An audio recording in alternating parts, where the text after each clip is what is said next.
Got my eye protection on. Would highly recommend eye protection with the Cobray Pocket Pal. If not, like a full face shield if you can come up with one.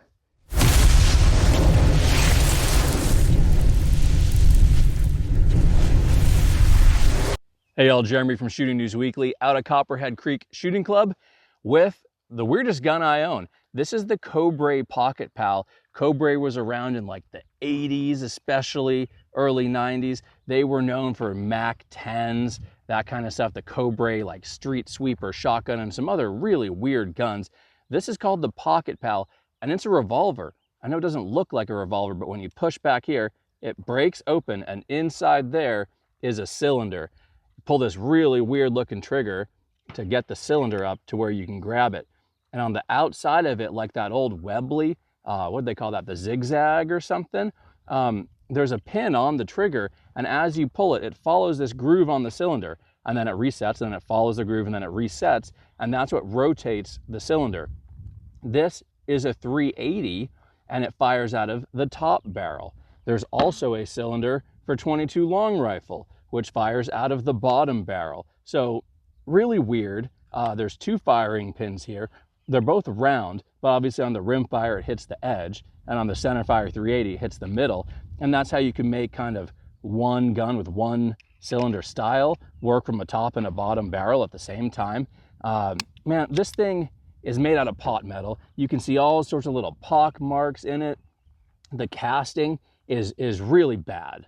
And the trigger, I mean, God, it's like 15 pounds. And thankfully it's really gritty and terrible also. And when there's a cylinder in here, the trigger's even worse, believe it or not. So unfortunately, the grooves on the outside of my 380 ACP cylinder are worn down to the point where it doesn't track very well. And I've shot it and got some like spalling back in my eyes because it didn't properly line up the bullet and the barrel. So I got like jacket coming back. So I'm not gonna shoot the 380 today. I would love to remake one of these or like clean the grooves up so it works, but that's not happening. What we're gonna do is shoot, hopefully, the .22 long rifle and see how she works. But I have to figure out which is the front and which is the rear first. Terrible design. Aha. That groove goes all the way through the front. So I know that's where I start on the bottom. That's gonna go over that little dingus on the trigger that starts the rotation.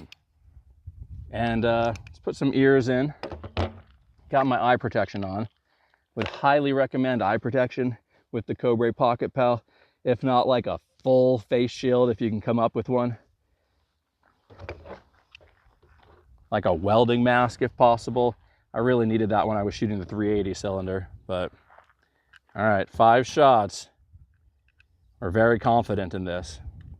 Doesn't close without you pushing up on that. Here we go. This strange, I mean, what does that even look like? I'm gonna have it as far from my face as humanly possible. Got a little ramp or a channel on the back, like an old school revolver.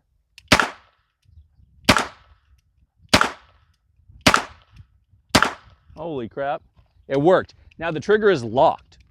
And that's because the last groove, that pin that's on the front of the trigger, it falls into like a hole. So that's how you know you're empty. That's also what allows you to pull the cylinder up when you're done.